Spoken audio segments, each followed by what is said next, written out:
Welcome guys, स्वागत है एक बार फिर से आपका हमारे इस चैनल में, जहां आज हम एक्सप्लेन करने वाले हैं ज्वेल थीप मूवी को। वीडियो अगर अच्छा लगे तो वीडियो को लाइक करके चैनल को सब्सक्राइब जरूर कीजिएगा, ताकि आपको इसी तरह के लेटेस्ट और फ्रेश कंटेंट मिलते रहे। तो फिल्म की शुरुआत होती है एक पेंटिंग की बोली से, जहां पर कि हमें मालूम चलता है कि ये पेंटिंग जो है वो बुडापेस्ट के एक बहुत बड़े आदमी राजन ओलक की है। लेकिन राजन ओलक के साथ ऐसा क्या हुआ कि आखिरकार उसे ये पेंटिंग बेचनी पड़ रही है।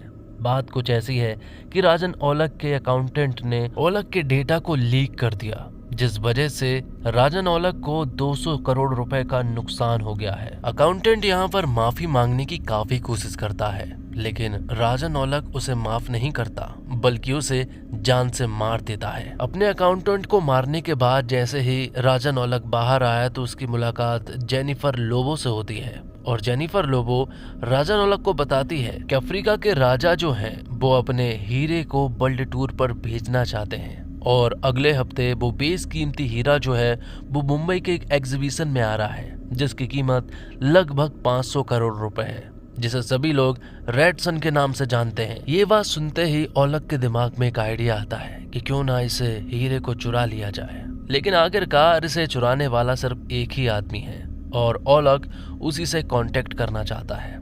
जिसके बाद सीन शिफ्ट होता है और हमें रेहान रॉय को दिखाया जाता है, जो कि एक ऐसा चोर है जो कि आज तक कभी भी चोरी करते समय पकड़ा नहीं गया है। हाल ही में भी उसने एक बहुत बड़ी चोरी को अंजाम दिया है। होने को तो रेहान रॉय एक चोर है, लेकिन वो अपने आप को आर्टिस्ट कहता है। बुडापेस्ट में भी पुलिस उसके पीछे पड़ी रहती है, उसे ढूंढ रही है, उसे जेल पहुंचाना चाहती है, लेकिन पुलिस के हाथों रेहान रॉय इतने आसानी से नहीं आने वाला। तभी बुडापेस्ट में ही रेहान की मुलाकात होती है अपने छोटे भाई अभी से।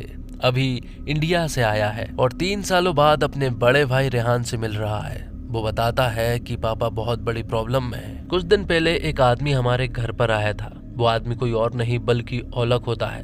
वो कहता है कि हम आपको 10 करोड़ रुपए की चैरिटी देना चाहते हैं। रेहान का पिता का एक हॉस्पिटल है जहां पर कि 10 रुपए में इलाज होता है, और वहीं पर ओलक उन्हें 10 करोड़ रुपए की चैरिटी दे देता है। लेकिन बाद में मालूम चलता है कि ये 10 करोड़ रुपए दरअसल में ब्लैक मनी का है, जिसकी सारी इन्फॉर्मेशन उनके पास है। ओलक यहाँ पर अभी से कहता है कि अगर इसकी खबर ईडी वालों को कर दी तो तुम्हारे पिताजी जो है वो जेल जा सकते हैं, और एक बार अगर उनकी इज्जत चली गई तो वो अपने आप ही मारे जाएंगे। इसलिए तुम्हें मेरा एक काम करना होगा। तुम्हें बस अपने भाई रेहान को बताना होगा कि उसे ओलक ने याद किया है और वो जल्द से जल्द उसे इंडिया लेकर आ जाए। अब यहाँ पर हमें मालूम चलता है कि रेहान 3 साल पहले ही अपने इंडिया को छोड़कर आ चुका है, लेकिन अब उसे वापस जाना पड़ेगा क्योंकि उसके पिताजी खतरे में हैं। लेकिन रेहान को समझ नहीं आ रहा था कि आखिरकार ओलक उसे इंडिया क्यों बुलाना चाहता है, लेकिन उसे जाना पड़ेगा। दूसरी तरफ हम उन दोनों ऑफिसर को देख पाते हैं जो कि रेहान का अक्सर पीछा करते रहते हैं। तभी रेहान इनके पास आ जाता है और उनसे कहता है कि मुझे पता चला है कि तुम लोग मेरा पीछा कर रहे हो, तो मैं तुम्हारे पास आ गया और अब मैं सरेंडर करना चाहता हूँ, इसलिए तुम लोग मुझे वापस इंडिया ले चलो। तब गौरव चौधरी जो कि एक पुलिस ऑफिसर है, वो यहाँ पर सारी बातें विक्रम सर को बता देता है, जो कि रेहान को कई दिनों से पकड़ने की कोशिश कर रहे थे। यहाँ से वो बुडापेस्ट से एयरपोर्ट जाते हैं और एयरपोर्ट से वो मुंबई लेकर जाने वाले थे, लेकिन इतने आसानी से रेहान मुंबई नहीं जाने वाला। तब रेहान इन दोनों ऑफिसर को बुडापेस्ट एयरपोर्ट पर चकमा दे देता है और यहाँ से छू मंतर हो जाता है। जब उन दोनों ऑफिसर की आंख खुली तो उन्होंने देखा कि रेहान उनके साथ नहीं है और विक्रम सर भी यहाँ पर आ चुके थे। तब विक्रम सर को मालूम चला कि दरअसल में रेहान ने इन दोनों ऑफिसर को बेहोश कर दिया और इनमें से एक आदमी की आइडेंटिटी चुरा कर वो मुंबई चला गया। मुंबई पहुंचने के बाद रेहान डायरेक्ट ओलक से मिलता है। वो उससे पूछता है कि आखिरकार ऐसा कौन सा काम है जो तुम मुझसे करवाना चाहते हो। तब ओलक उससे कहता है कि मुझे तुमसे एक चोरी करवानी है। तो यहाँ रेहान कहता है कि चलो ठीक है, चोरी ही तो करवानी है, लेकिन इसमें तुम मेरी फैमिली को बीच में क्यों घसीट रहे हो। तब ओलक उसे अफ्रीका के रेड सन नामक कोहिनूर हीरा के बारे में बताता है, जिसकी कीमत लगभग 500 करोड़ है। ओलक उसे बताता है कि ये हीरा अगले हफ्ते मुंबई के एक एग्जीबिशन में आने वाला है, जो हीरा तुम्हें चुराना है। तब रेहान यहाँ पर अपनी कंडीशन रख देता है। वो कहता है कि इस चोरी में वो पार्टनरशिप में होगा और इस चोरी का 50% मतलब कि 250 करोड़ रुपए उसे मिलेगा, जिसके लिए ओलक भी आसानी से मान जाता है। दूसरी तरफ विक्रम को मालूम चला है कि रेहान बुडापेस्ट से डायरेक्ट मुंबई गया है आखिरकार ऐसा कौन सा काम होगा कि रेहान मुंबई चला गया है, इसके बारे में वो पता करना चाहते हैं। इसलिए विक्रम भी मुंबई के लिए रवाना हो जाता है। अब अगले दिन रेहान की मुलाकात औलक की वाइफ फराह से होती है, जो कि बहुत खूबसूरत है। यहाँ पर रेहान जो है वो उसे फ्लर्टिंग करना स्टार्ट कर देता है। रेहान ने देखा कि फराह जो है वो काफी डरी और सहमी हुई सी है, मतलब कि वो औलक के साथ खुश नहीं है। जिसके बाद रेहान और औलक एग्जीबिशन जाकर वहां की सिक्योरिटी को चेक करने लगते हैं। उन्हें मालूम चलता है कि यहाँ पर बहुत सारे सिक्योरिटी गार्ड हैं, लेकिन उन्हें तो झांसा दिया जा सकता है, लेकिन लेजर लाइट, इससे किसी भी हद तक हल्के में नहीं लिया जा सकता है, क्योंकि लेजर लाइट के अगर आप संपर्क में आए तो ये आपको खाक कर देगी और तुरंत ही अलार्म बजकर यहाँ पर गार्ड आ जाएंगे और वो तुम्हें पकड़ लेंगे। इस लेजर लाइट को डीएक्टिवेट करना होगा, लेकिन सिक्योरिटी का पासवर्ड जो है वो जेनिफर लोबो के पास है, लेकिन ये काम भी हम आसानी से कर लेंगे।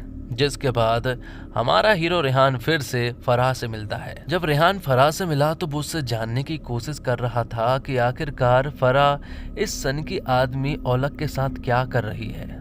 फराह बताती है कि उसकी कुछ मजबूरियां हैं। जब इंसान की कोई मजबूरी होती है तो वो कुछ भी कर सकता है। जिसके बाद अगले दिन रेहान जो है वो जेनिफर लोबो के रूम में घुस जाता है और वहां पर सिक्योरिटी के पासवर्ड को चुराने लगता है, लेकिन जेनिफर लोबो ही इसे एक्टिवेट कर सकती है और डीएक्टिवेट भी कर सकती है। इसलिए वो जेनिफर लोबो के रूम में ही छिप जाता है ताकि वो ये पता कर सके कि आखिरकार जेनिफर लोबो का पासवर्ड क्या है। यहाँ पर बड़े ही चालाकी से रेहान ने जेनिफर लोबो का वो पासवर्ड चुरा लिया था और अब लेजर लाइट की किरणें भी उनके हाथ में ही है। अब जब रेहान के पास लेजर लाइट का पासवर्ड आ चुका है तो यहाँ पर औलक के पास भी कॉन्फिडेंस आ जाता है और वो इस 500 करोड़ की हीरे की डील जो है वो मूसा भाई से करने लगता है। मूसा भाई एक बहुत ही खतरनाक आदमी है जो कि इस्तांबुल में रहता है। मूसा भाई के संबंध औलक से पहले से ही ठीक नहीं है, इसलिए मूसा भाई औलक को वार्न कर देते हैं कि इस बार अगर कोई गड़बड़ी रही तो वो जान से मारा जाएगा। जिसके लिए औलक कहता है कि इस बार गड़बड़ होने की कोई भी चांसेस उसे नजर नहीं आ रहे हैं। जिसके बाद रेहान फराह से मिलता है और वो उससे कहता है कि एक दिन आएगा जब मैं इस हीरे और तुम्हें यहाँ से उड़ा ले जाऊंगा, क्योंकि तुम मुझे पसंद हो। और यहाँ उन दोनों के बीच की नजदीकियां बढ़ने लगी थी। दोनों एक दूसरे के साथ काफी सारा समय एक दूसरे के साथ बिताने लगे थे। अब रात को रेहान औलक से मिलता है और वो उससे कहता है कि प्लानिंग में थोड़े चेंजेस है। इस चोरी को वो अकेला ही अंजाम देगा और तो और जो चश्मा वो पहनकर जाएगा उसका सीधा प्रसारण तुम्हें देखने को भी मिलेगा। प्लान में चेंजेस है और वो चेंजेस ये हैं कि पहले वो फ्रंट डोर से एग्जीबिशन के अंदर जाने वाले थे, लेकिन अब वो टनल के द्वारा बाहरी गेट से अंदर जाएंगे। लेकिन इन सब के बारे में विक्रम सर को भी मालूम चल गया है, उसे वो पासवर्ड मालूम चल गया है और अब वो चाहता है कि रेहान जो है वो चोरी करने के लिए एग्जीबिशन के अंदर आए, क्योंकि विक्रम ने अंदर सारी फील्डिंग फिट करके रखी है, जिसके बारे में उसने जेनिफर लोबो को भी बता दिया है कि वो पासवर्ड को चेंज ना करे। अब रेहान एग्जीबिशन के अंदर आ जाता है और धीरे धीरे करके एग्जीबिशन वाले उस रूम में जाने लगता है जहां पर कि रेड सन रखा हुआ है, लेकिन वहां विक्रम के वो सारे गार्ड जो है वो तैयार हैं और वो किसी भी वक्त वहां रेहान को पकड़ लेंगे जैसे ही रेहान अंदर आएगा। लेकिन रेहान को भनक लग जाती है कि यहाँ पर कुछ ना कुछ गड़बड़ी है, इसलिए वो यहाँ से भाग जाता है। हालांकि वो हीरा नहीं चुरा पाया था, लेकिन वो उनके हाथ भी नहीं लगा था।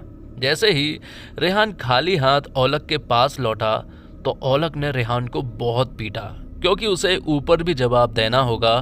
मूसा भाई को वो क्या जवाब देगा? तब यहाँ पर रेहान कहता है कि ये चोरी अभी भी खत्म नहीं हुई है, मैं इस चोरी को फिर से कर सकता हूँ और इस बार पूरी प्लानिंग के साथ कर सकता हूँ। अफ्रीका के राजा को इस चोरी के बारे में मालूम चल गई थी कि कोई चोर जो है वो उनके हीरे को चुराने की कोशिश कर रहा है, इसलिए वो इस हीरे को वापस लंदन ले जाना चाहते हैं और MI6 के हवाले छोड़ना चाहते हैं, जिनकी सिक्योरिटी दुनिया की सबसे हाई सिक्योरिटी मानी जाती है। औलक ने ये सारी बातें मूसा भाई को बता दी थी। मूसा भाई बहुत गुस्से में हैं और वो यहाँ पर औलक से कहते हैं कि जो तुम्हारा 50% पार्टनरशिप है ना, उसे कैंसिल कर दो, अब मैं तुम्हारा पार्टनर हूँ। दूसरी तरफ अफ्रीका का राजा इस हीरे को अपने प्राइवेट जेट से ले जाना चाहता है, लेकिन प्राइवेट जेट में कुछ गड़बड़ी हो जाने की वजह से एक हफ्ता उनका प्राइवेट जेट कहीं भी नहीं जा सकता है, इसलिए राजा को अब प्रजा के साथ सफर करना होगा। ये सारी प्लानिंग हमारे हीरो रेहान की है।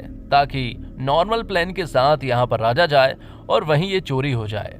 जिस प्लेन से ये हीरा जा रहा था उसी प्लेन में एक वॉल्ट है और उसी वॉल्ट में वो हीरा भी रखा हुआ है। हालांकि सिक्योरिटी वहां बहुत है, लेकिन रेहान ने सारी प्लानिंग कर रखी है। तो जिस प्लेन में राजा मौजूद है उसी प्लेन में रेहान भी मौजूद है, औलख भी, सलीम भी और फराह भी। तो विक्रम सर इस फ्लाइट को नहीं ले पाए थे, इसलिए वो एक दूसरी फ्लाइट को लेते हैं और लंदन की तरफ जाने लगते हैं। फ्लाइट में ही हम फराह को देखते हैं जो कि एयर होस्टेस बनकर राजा जी के पास जाती है। वो उन्हें कुछ ऐसी दवाइयां दे देती है जिस वजह से राजा की तबीयत बिगड़ने लगती है, उसे घबराहट होने लगती है, बेचैनी होने लगती है। इसलिए तुरंत यहाँ पर डॉक्टर को बुलाया जाता है। डॉक्टर कोई और नहीं बल्कि रेहान होता है, जो कि कैप्टन से कहता है कि राजा जी की हालत बहुत ज्यादा खराब है, अगर इमरजेंसी लैंड नहीं की गई तो राजा की मौत हो सकती है। सबसे नजदीक इस्तांबुल का एयरपोर्ट है और वहीं पर हमें इस फ्लाइट को लैंड करना होगा, जिसके लिए कैप्टन मान जाता है और कैप्टन को मानना ही पड़ता है क्योंकि उसकी पूरी फैमिली जो है वो हॉस्टेज बनकर रखी है। तो ये फ्लाइट इस्तांबुल की तरफ जाने लगी है, लेकिन इसी प्लेन में भी वॉल्ट है जिसे खोलना बाकी है। इसलिए रेहान उस वॉल्ट को खोलने लगता है। तभी एक गार्ड जो है वो यहाँ पर आ जाता है और औलख और रेहान उसे बुरी तरह से पीट देते हैं, जिसके बाद रेहान उस वॉल्ट को खोल देता है और हीरा जो है वो औलख के हाथ में रख देता है। जब इस्तांबुल के सेंट्रल पार्क में ये फ्लाइट लैंड हुई तो यहाँ से वो चुपचाप भाग जाते हैं और औलख ये सारी खबर मूसा को दे देता है। मूसा बहुत खुश था क्योंकि 250 करोड़ उसे सूखे सूखे मिलने वाले थे। तो वहीं दूसरी तरफ हम देखते हैं रेहान को, जो कि फराह से कह रहा था कि मैंने तुमसे वादा किया था कि मैं हीरे और तुम्हें यहाँ से लेकर चला जाऊंगा, लेकिन फराह कहती है कि ये इतना आसान नहीं है। औलख बहुत ही खतरनाक आदमी है, वो हमें दुनिया के किसी भी कोने से ढूंढ लेगा। जिसके बाद रेहान औलख के पास जाता है। औलख के तेवर बदले हुए थे। औलख दरअसल में रेहान को मारना चाहता है, इसलिए वो उसे एक ड्रिंक ऑफर करता है और कहता है कि ये तुम्हारी आखिरी ड्रिंक है। लेकिन रेहान भी पहले से ही तैयार था। वो औलख से कहता है कि मुझे मालूम है कि तुम मुझे मारना चाहते हो, लेकिन मैं अगर तुमसे कहूँ कि तुम्हारा पोपट बन गया है तो तुम क्या कहोगे? अगर मैं कहूँ कि प्लेन के वॉल्ट से जो हीरा चुराया है और जो हीरा तुमने मूसा भाई को दिया है वो नकली है, तो तुम क्या कहोगे? यहाँ पर रेहान सब कुछ बताने लगता है कि वो चाहता था तो एग्जीबिशन से भी वो हीरा चुरा सकता था, लेकिन इस हीरे को वो इस्तांबुल में ही चुराना चाहता था। हीरे को बदलना बहुत आसान था। वो कहता है कि जब हम प्लेन में थे उससे पहले ही मैं वॉल्ट में चला गया था, वहां मैंने हीरे को एक्सचेंज कर दिए थे और नकली हीरा जो है वो मूसा भाई के पास चला गया, असली हीरा मेरे ही पास है। तब यहाँ पर औलख और रेहान के बीच में जमकर फाइट होती है, लेकिन आखिर में जीतता तो हीरो ही है। इसलिए रेहान उसे बुरी तरह से पीटता है और उसे बांध देता है। यहाँ पर रेहान उससे कहता है कि जो तुमने गलती की है उसे माफ तो नहीं किया जा सकता है, लेकिन तुम किसी और को भी मार सकते हो। यहाँ वो गैस का पाइप खोल देता है और यहाँ से चला जाता है। थोड़ी देर के बाद ही यहाँ पर मूसा भाई आता है, जिसके तेवर तो यहाँ औलख को मारने वाले लग रहे थे, लेकिन आखिर में औलख बस एक सिगरेट पीना चाहता है और इस दुनिया को अलविदा कहना चाहता है। लेकिन गैस के पाइप खुले होने की वजह से गैस पूरे कमरे में फैल चुकी थी। जैसे ही वो यहाँ पर सिगरेट जलाता है, यहाँ एक बहुत बड़ा ब्लास्ट होता है और सारे लोग मारे जाते हैं। जिसके कुछ दिनों के बाद हम देखते हैं कि फराह और रेहान जो है वो अब साथ में रहने लगे थे, क्योंकि दोनों ही एक दूसरे को पसंद करते थे। साथ ही फराह ने रेहान को उसकी अगली चोरी के बारे में भी बता दिया था। और तो और फिल्म में बताया जाता है कि दरअसल में विक्रम सर जो है वो आखिर तक रेहान से ही मिले हुए थे, बिल्कुल शुरुआत से। इसलिए फिल्म का सेकंड पार्ट भी अनाउंस कर दिया जाता है, the heist continues. By god की कसम, बहुत कलेजा चाहिए Netflix original jewel thief the heist begins जैसी फिल्म बनाने के लिए। झोली में वार और पठान जैसी ब्लॉकबस्टर फिल्में हो, फाइटर में ऋतिक रोशन और दीपिका पादुकोण को एक फ्रेम में लाने का तगमा मिल चुका हो, शाहरुख खान की अगली फिल्म किंग की जिम्मेदारी मिली हो और कंपनी का नाम हो मारफ्लिक्स। नेटफ्लिक्स की बहन जैसा नाम लगता है, लेकिन निर्माता सिद्धार्थ आनंद बतौर निर्देशक हिंदी सिनेमा को बैंग बैंग जैसा बवाल भी दे चुके हैं, ये भूलना नहीं चाहिए। भारतीय मनोरंजन जगत के कलाकारों के इन दिनों दोनों हाथों में लड्डू है। एक में अमेरिका MGM स्टूडियोज के लिए अमेजन जैसी कंपनी मोतीचूर के लड्डू चढ़ा रही है, दूसरे हाथ में बूंदे के लड्डू लेकर हाजिर है नेटफ्लिक्स। वहीं का फैमिली मैन यहाँ किलर सूप बनाता मिलता है। यहाँ आलसीपन स्कूप बनाने वाला, वहाँ खौफ जैसी कम बजट की एम क्लार्क्स प्लेज सीरीज बनाता दिखाता है। और एक खराब फिल्म बनाने के लिए क्या क्या जरूरी होता है वह सब एक दर्शक निर्माता सिद्धार्थ आनंद की नेटफ्लिक्स पर पहुंची film jewel thief the hast begins देखकर सीख सकता है। मतलब कि किरदार सरदार हो तो उसका मोटा होना जरूरी है, चोर है तो वह अय्याज भी होना चाहिए, डेयर डेविल के फ्लिक्स जैसा विलेन हो तो उसे मुक्के मारकर सामने वाले की जान ले ही लेनी चाहिए, और लड़की अगर खूबसूरत हो तो उसका कमअकल होना भी जरूरी है। इतने क्लीशे किरदार फिल्म शुरू होने के पहले 15 मिनट में अगर देख जाए तो फिल्म कहाँ पहुँचने वाली है समझ आ जाता है। लेकिन फिल्म का रिव्यू देना जरूरी था। अब ये जीवन के 1.25 घंटे और कुर्बान करने ही होंगे। 54 साल का हीरो 34 साल की शादीशुदा हीरोइन पर डोरे डाल रहा है, कहानी करवट ले रही है, और मुझे पता नहीं क्यों नेटफ्लिक्स की 4 साल पहले रिलीज हुई फिल्म रेड नोटिस बार बार याद आ रही है। फिल्म की एडिटिंग कितनी खराब है ये आपने सुन लिया होगा। साउंड डिजाइन का बस एक उदाहरण काफी है। एक सीन है, हीरो कांच के कमरे में है, दूसरी तरफ कांच का ही एक और कमरा है जहां विलेन हीरोइन संग जबरदस्ती कर रहा है। पॉइंट ऑफ व्यू हीरो का है और कांच की दीवार से हीरोइन की चीख सुनाई दी जाती है। 70 के दशक की बनने वाली BC ग्रेड की जासूस और हीरो की चोरी जैसी film jewel thief the hast begins का बजट कितना अप्रूव होगा। नेटफ्लिक्स की असली पिक्चर वही है। यकीन नहीं होता कि जिस OTT के दर्शक ने हाल ही में टेस्ट जैसे शानदार फिल्म देखी हो, उसी OTT पर jewel thief the hast begin जैसी फिल्म भी देखने को मिल रही है। कुछ तो मजबूरियां रही होंगी, कोई यूं ही फिल्म ओके नहीं करता। सैफ के बेटे इब्राहिम की नादानियां भी याद होगी। इसी के साथ ये फिल्म यहीं पर समाप्त हो जाती है। तो दोस्तों, उम्मीद करता हूँ आपको ये वीडियो पसंद आई होगी। वीडियो अगर अच्छी लगी हो तो वीडियो को लाइक करके चैनल को सब्सक्राइब जरूर कीजिएगा, ताकि आपको इसी तरह के लेटेस्ट और फ्रेश कंटेंट मिलते रहे। मिलते एक और कमाल की वीडियो के साथ, तब तक के लिए आप हमारे चैनल के साथ बने रहिए। धन्यवाद। जय हिंद, जय भारत, जय श्री राम।